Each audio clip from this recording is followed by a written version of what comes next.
पूर्णिमा के दिन चावल का एक आखा दाना जानते हो, पूरा खंडित चावल नहीं, कितना चावल, एक दाना चावल का शंकर भगवान के शिवलिंग पर समर्पित करिए।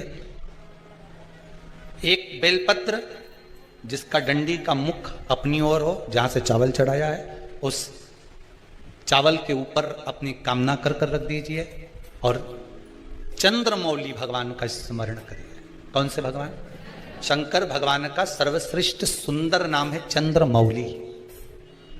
चंद्रमौली भगवान का स्मरण करिए, अपनी कामना कर कर बेलपत्र समर्पित कर कर शिव जी पर एक लोटा पानी, एक जल पात्र समर्पित करो, कलश से जल चढ़ा दीजिए, नैनों में वो जल लगाकर अपनी कामना कर कर वापिस घर को आइए। आएगी जो कामना करी है मेरा चंद्रमौली भोलेनाथ उसे पूर्ण कर ही देगा। माँ के यदि काया का रोग हो गया, मान लो शरीर कहीं से सफेद पड़ रहा है, कहीं से काला पड़ रहा है, शरीर में से खाल की फुकड़ी निकलना प्रारंभ हो गई हो, शरीर में काले काले चट्टे पड़ना चालू हो गए हों, या कोई विशेष रोग हो गया, कोई विशेष में रोग है, बीमारी है, काया बेकार हो रही है, तो सीधी सीधी बात शिव महापुराण की कथा कहती है, सुंदर आनंद में श्रवण कर कर आप अपने जीवन को, ये पूर्णिमा शिव महापुराण की कथा कहती आ रही है। कुछ नहीं करना, पीपल का एक पत्ता, उस पत्ते पर थोड़ा सा चावल, पूर्णिमा की रात्रि को अपने हाथ में लेकर, अपने नैनों से लगाकर, शरीर पर से स्वयं उतार कर उसको दरवाजे के पास रख दीजिए। पूर्णिमा की रात्रि को पूर्ण होने पर उस चावल को दूसरे दिन सूंघ कर बहते हुए पानी में डाल दीजिए। महाराज कितने भी रोग से ग्रसित हो गए, पीपल का एक पत्ता 52,000 ब्राह्मण की साक्षी कराता है। महाराज बहुत ध्यान देना, पीपल के वृक्ष में स्वयं नारायण का, मेरे कृष्ण का वास है। स्वयं भगवान गीता के अंतर्गत कहते हैं कि मैं पीपल का वृक्ष हूं, नारायण उसी में। 52,000 ब्राह्मणों का वासा एक पीपल के पत्ते में होता है। और आपको पहले भी कथा में कहा, गाय, ब्राह्मण, बहन, बेटी, ये सब काल का हरण करने वाले हो, काल को हरने वाले। जितनी पूर्णिमा के व्रत हैं, जितने 12 महीने जो पूर्णिमा पड़ती है, पूनम पड़ती है, ये भले दुनिया के लोग कहते हैं कि ये भगवान राधा और कृष्ण से संबंध, हम और कृष्ण से संबंध रखते हैं, पर इनका यदि सही संबंध समझा जाए, इनके सही संबंध का यदि स्मरण करा जाए, इनके सही संबंधों का यदि वर्णन किया जाए, तो शिव और चंद्रमा के जो मिलन का केंद्र बिंदु है वही पूर्णिमा है। केवल एक पूर्णिमा वहीं तक नहीं रही कि भगवान कृष्ण और राधा जी ने रास किया, केवल वहीं तक उसकी सीमितता नहीं है। बैसाख का महीना चल रहा है, मेरी जीजियों, मिट्टी के पात्र का जल, मिट्टी के पात्र का जल, कोई मटकी हो, मटकी नहीं हो तो कोई दिया हो, कोई कुल्हड़ हो, उसमें जल भर कर रखो पूरी रात। सुबह उस जल को थोड़ा सा लेकर जाओ और शिव जी को समर्पित करो। गंगेश्वर महादेव का नाम ले। कौन से महादेव? गंगेश्वर। वो मिट्टी के पात्र का जल जब तुम शिव जी को चढ़ाओगी और उसी जल को कटोरी में झेल कर लेकर आओगी, उसी जल को जब तुम कटोरी में झेल कर लेकर आओगे, जिनकी आंखों में रोग हो जाता है, श्रवण शक्ति में रोग हो जाता है, जिनके फेफड़ों में से सांस लेने में आवाज आती है खरखराहट की, जिनकी नासिका का स्वर बंद रहता है, कोई ना कोई स्वर उसके बंद ही रहते हैं नासिका के, उस व्यक्ति को यदि बैसाख के महीने में मिट्टी के पात्र में रखा हुआ रात्रि का जल गंगेश्वर महादेव के नाम से शिव जी को चढ़ाया जाता है और वही जल को उस व्यक्ति को पिलाया जाता है, तो नेत्र, श्रवण, नासिका और जो फेफड़ों में से खरखराहट की आवाज आती है, वो धीरे धीरे अपने आप बंद होना प्रारंभ हो जाती है। गंगेश्वर। और इसी जल की प्रधानता, इसी जल की प्रधानता गंगेश्वर। बोल गंगेश्वर महादेव की जय। हर हर महादेव। हर हर गंगेश्वर महादेव के नाम से स्मरण किया। लक्ष्मी पूर्णिमा के कितने व्रत होते हैं? बोलते जाओ, जरा जल्दी जल्दी बोलो।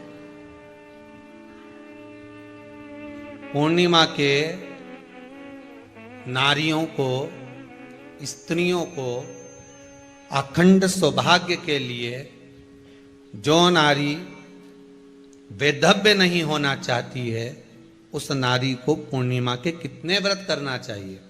जिस नारी के यहाँ संतान नहीं हो, औलाद नहीं हो, उसको पूर्णिमा के कितने व्रत करना चाहिए? जिस नारी का पुत्र, पति बहुत बीमारी से ग्रसित हो, लग रहा हो कि ये मेरा बेटा बहुत बड़ी बीमारी में घिरा हुआ है, तो नारी को कितने व्रत करना चाहिए? स्वयं भगवान कृष्ण ने माता यशोदा को द्वापर में भी बताया है कि पूर्णिमा के 32 व्रत होते हैं। कितने व्रत होते हैं? 32।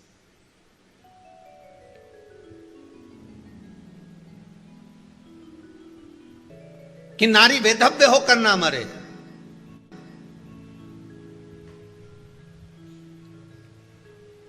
उसका पति कोई रोग से ग्रसित ना हो, उसका पुत्र किसी रोग में ना पड़े। अरे भाई, कितना सुंदर संवाद लिखा है। अगर किसी माता का पुत्र मान लो किसी नशे में डूबा हुआ है, कोई नशा कर रहा है और गलत नशा है, आपको लग रहा है कि ये नशे में डूबा हुआ है, आपको लग रहा है कि ये गलत जगह पर डूब गया है, आपको लग रहा है कि मदिरापान में, मांसाहार में या अधिक अधिक गांजा आदि का जो भी नशे होते हैं, जितने भी नशे, उसमें डूब चुका है। और माँ उसको समझा रही है, तू नशे में मत डूब, तू इस काम को मत कर, तू ये गलत कर्म मत कर। माँ उसको समझा कर हार गई। तो मेरा माताओं से निवेदन है, आप उसको समझाना बंद कर दो, एक काम करना प्रारंभ कर दीजिए। हमें जो शिव महापुराण के माध्यम से शास्त्र कह रहा है कि आप 32 पूर्णिमा के व्रत प्रारंभ कर दो। उसमें करना क्या है आपको? केवल जिस दिन व्रत रहे, रात्रि के समय पर कोई भी मीठा, कुछ भी सामग्री आप चंद्र की रोशनी में, चंद्र को अर्घ देने के बाद, पूजन करने के बाद उसको रखो, और वही सामग्री जो नशा कर रहा है उसको पूर्णिमा के दूसरे दिन उसको खिलाओ। आप धीरे धीरे खिलाना चालू करेंगे, जिस नशे में वो डूबा हुआ उस नशे से वो छूटना प्रारंभ हो जाएगा। 2 पूर्णिमा व्रत करके तो देखो, तीसरे में तुम्हें जरूरत ही नहीं पड़ेगी। धीरे धीरे आप रुक, वो छूटना प्रारंभ हो जाएगा। मान लो किसी नारी का पुत्र या पति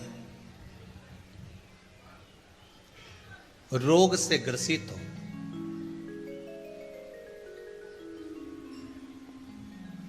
उसके पति की या पुत्र की आयु थोड़ी सी हो, तो हे कृष्ण, उस नारी को कौन सा व्रत धारण करना चाहिए या किसकी पूजन करना चाहिए? ये कुरुक्षेत्र की भूमि का संवाद है।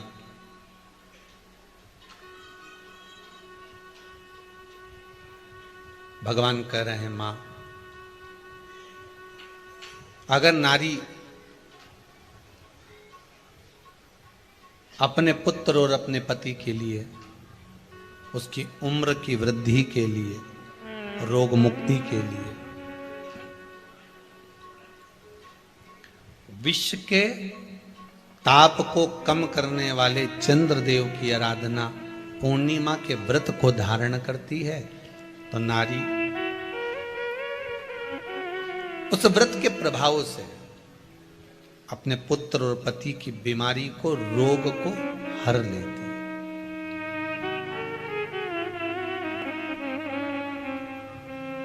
रोग का हरण कर लेती।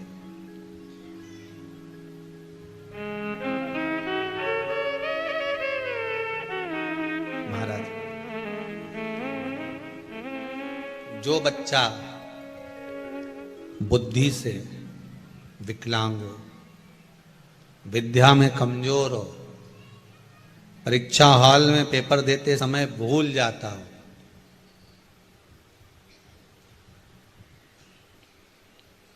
विवेक कामना करता हूं। तो निवेदन है, किसी भी पूर्णिमा की रात्रि को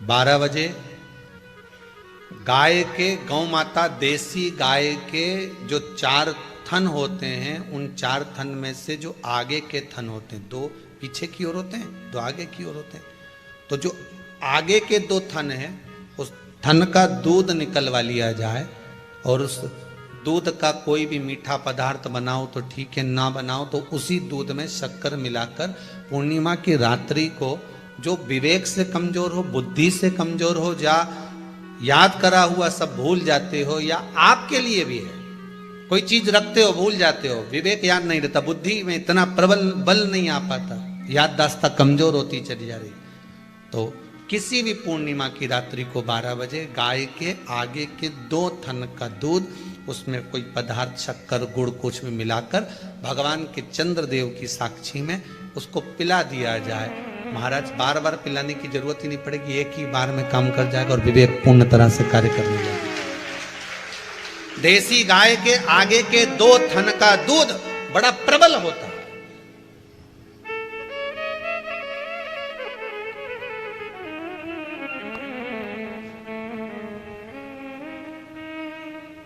पूर्णिमा की रात्रि को 12 बजे उसका प्रयोग किया जाए।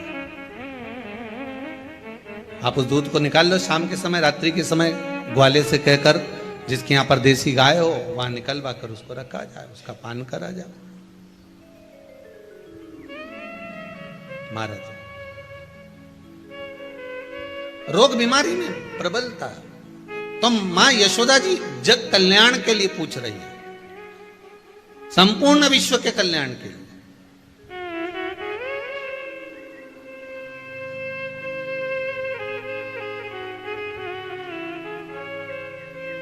अरे कितना सुंदर संवाद है। स्कंद पुराण में समुद्र मंथन की तिथि, नक्षत्र, घड़ी, पल सब कुछ लिखा हुआ है कि समुद्र मंथन के लिए देवताओं ने इंतजार करा था। कब? जब चंद्र का प्रभाव पूर्ण हो। जब चंद्र का प्रभाव पूर्ण होगा तब जो मंथन होगा, उस मंथन का जो सुख होगा वो जीवन को आनंद दे जाएगा।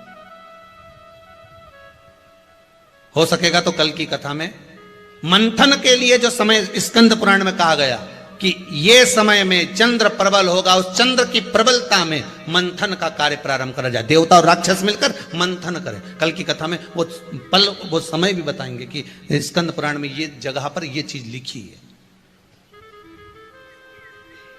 क्यों इंतजार कर रहे हैं कि चंद्र प्रबल हो तब हो? क्यों भीष्म पितामह इंतजार करते हैं कि सूर्य उत्तरायण हो तब जाऊं?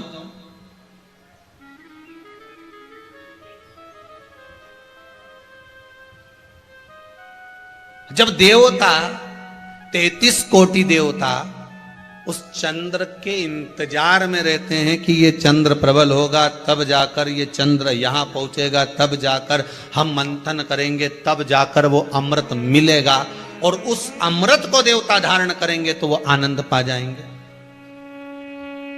तो हम क्यों शरद पूर्णिमा छोड़ें? हम क्यों एक एक पूर्णिमा छोड़ें? एक एक पूर्णिमा के महत्व को जानिए। कोई पूर्णिमा साधारण नहीं है, कोई प्रदोष साधारण नहीं है, कोई शिवरात्रि साधारण नहीं है। 12 महीने शिवरात्रि पड़ती है, 12 महीने में प्रदोष पड़ते हैं, पर 12 महीने पड़ते हैं। हम उसका महत्व ही नहीं जान पाते।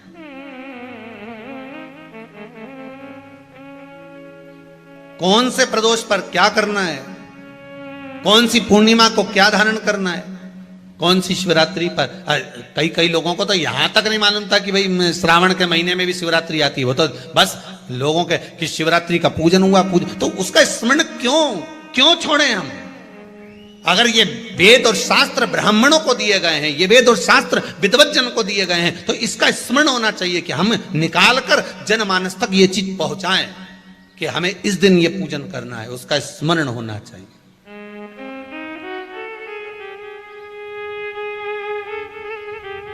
और वो सुख देने वाला।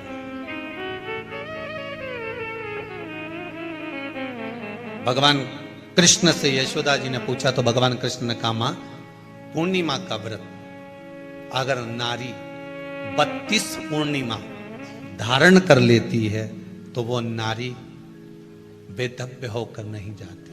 पर आप लोग व्रत जो करते हो ना, जो भी व्रत आप लोग उठाते हो, सोमवार का व्रत जैसे किसी माता जी ने उठा लिया और वो उठाने के बाद, हम तो शादी नहीं हुई थी ना जब भी सोमवार व्रत करते थे, अब शादी हो गई अभी भी हम सोमवार का व्रत कर रहे हैं, करे जा रहे हैं, करे जा रहे हैं, करे जा रहे हैं, पर उसका कोई उद्यापन नहीं करा, कोई संकल्प नहीं लिया गया कि मैं 5 करूंगी कि 16 करूंगी कि 25 करूंगी कि 31 करूंगी कि 21 करूंगी। इसलिए पूर्णिमा व्रत का विधान में कहा गया कि 32 पूर्णिमा का पहला संकल्प होना चाहिए। उसके बाद आपकी 32 पूरी हो जाए, फिर आप दूसरे और व्रत कर लो, फिर 32 कर लो, फिर 32 कर लो, पर उसमें पूर्णता का भाव। अभी तक किसी किसी के सोमवार और गुरुवार और शुक्रवार के व्रत ही पूर्ण नहीं हुए, अभी तक चल रहा है, अभी तक चल रहे हैं। हम तो सोमवार का व्रत करते हैं, हम तो शनिवार करते हैं, अब शनिवार करते करते 4 साल हो गए, 6 साल हो गए, 5 साल हो गए। भगवान को तो थोड़ा बहुत कुछ खिला पिला के उनको एक बार तो विश्राम दे। गाड़ी भी चले नहीं तो इंदौर से चली तो बीच में कहीं तो रोकोगा। क्यों करा जाता है पूर्णिमा का व्रत? पूर्णिमा का व्रत करने का कारण क्या है बताइए? आप इतने सालों से कर रही हो, कई माताएं कर रही होंगी पूर्णिमा का व्रत। एक समय फलाहार करती हैं, एक समय भोजन करती हैं। भोजन में खीर का होना जरूरी होता है पूर्णिमा के व्रत में, दूध की सामग्री होना जरूरी होती है पूर्णिमा के व्रत में। 12 महीने की पूर्णिमा करो मना नहीं है, और पूर्णिमा उठाने का भी समय होता है चैत्री। चैत्र के महीने की जो पूर्णिमा होती है, चैत्री पूर्णिमा पहली पूर्णिमा मानी जाती है, इसलिए चैत्री पूर्णिमा को सिद्ध पूर्णिमा कहते हैं, कार्य सिद्धात्री पूर्णिमा कहते हैं, सिद्ध करने वाले। मनोरथी पूर्णिमा कहते हैं, मनोरथी पूर्णिमा। इसलिए पूर्णिमा का व्रत कहां से उठाया जाता है? चैत्र के महीने की पूर्णिमा से पूर्णिमा का व्रत उठाया जाता है कि मैं महीने की पूर्णिमा करूंगी तो वो चैत्र पूर्णिमा से उसको उठा लिया जाता है। पर उसका एक नियम रहता है, आप फलाहार करें अपनी जगह पर है, पर एक समय भोजन कर रहे हैं वो अपनी जगह पर, भोजन के साथ में मीठे के साथ थोड़ा दूध की सामग्री होना जरूरी होती है। और क्यों करते हैं पूर्णिमा का व्रत? किस लिए किया जाता है, क्यों करा जाता है? उसका व्याख्यान वर्णन शिव महापुराण के अंतर्गत स्कंद पुराण में लिखा गया। स्कंद पुराण में वर्णन किया है श्री वेदव्यास जी महाराज ने। कहा यह पूर्णिमा का व्रत इसलिए किया जाता है कि व्यक्ति का जब मन गलत भ्रम में जाने लगता है, मन जब गलत जगह पर जाने लगता है, तो ये मन को गलत जगह पर ले जाने वाला कौन होता है? तो कहा ये चंद्र होता है। व्यक्ति की राशि के अंतर्गत, व्यक्ति की पत्रिका के अंतर्गत, व्यक्ति की ग्रह दशा के अंतर्गत जब चंद्र बेकार चलता है तो व्यक्ति अच्छा करते करते भी बेकार करने लग जाता है।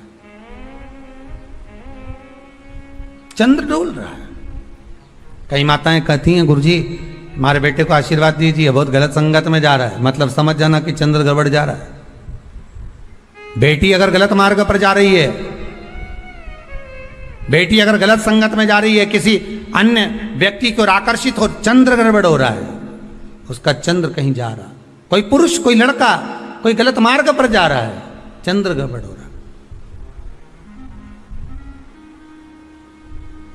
घर में जो क्लेश उत्पन्न होता है, घर में जो विवाद उत्पन्न होता है, उस विवाद को रोकने के लिए केवल चंद्र की ही, इसलिए तो पूर्णिमा घर की नारियां हमारे यहाँ हिंदू धर्म में यहां तक स्कंद पुराण में कह दिया कि प्रत्येक पुण्य आप लोग कभी आप लोगों ने सत्यनारायण जी की कथा करवाई है? जितने लोग आस्था चैनल पर कथा सुन रहे हैं, जितने लोग फेसबुक यूट्यूब पर कथा सुन रहे हैं, यूट्यूब पर कथा का श्रवण कर रहे हैं, उनने कभी सत्यनारायण की कथा करवाई होगी? तो उसमें लिखा है हर कार्तिक, हर पूर्णिमा को, हर संक्रांति को ब्राह्मण सत्यनारायण भगवान की कथा या राजा या वैश्य कथा को कराता था, या बढ़िया कथा कराता। सुनी कि नहीं सुनी ये बात? सत्यनारायण भगवान की कथा में लिखा है, स्कंद पुराण के अंतर्गत जो सत्यनारायण भगवान की कथा का स्मरण किया उसमें लिखा है प्रत्येक संक्रांति पूर्णिमा को सत्यनारायण की कथा करवाने लगा और ये योनि को प्राप्त हुआ, इस योनि से छूटा, इस योनि में गया। लिखा है, सब कुछ लिखा है। अब उत्ते से समझ जाओ कि पूर्णिमा को सत्यनारायण की कथा करने का बोला है, तो पूर्णिमा को सत्यनारायण की कथा का क्यों बोला? वैसे तो रोज कराओ सत्यनारायण जी की कथा, प्रतिदिन कराओ, मना नहीं है। आप क्या कोई विशेष फंक्शन है आप सत्यनारायण जी की कथा करवा, पर पूर्णिमा संक्रांति को और संक्रांति को पूर्णिमा को सत्यनारायण की कथा का स्मरण क्यों करवाया गया? क्योंकि पूर्णिमा के दिन अगर ये भगवान का व्रत रख लेगी, पूर्णिमा के दिन अगर ये खीर का प्रसाद बना लेगी, थोड़ा सा दूध की कोई सामग्री बना लेगी और भगवान को भोग लगा देगी, भले सत्यनारायण भगवान के भाव से बनाए, भले सत्यनारायण जी के निमित्तार्थ बना, पर अगर इसने सत्यनारायण भगवान के निमित्त से बना, पर पूर्णिमा के दिन अगर ये व्रत रखेगी, उपास रखेगी या कोई सामग्री बनाकर भगवान की पूजन कर लेगी, तो इसके घर में जो अशांति है वो शांति में बदल जाएगी। इसलिए कई घरों में आज भी सत्यनारायण भगवान की पूजन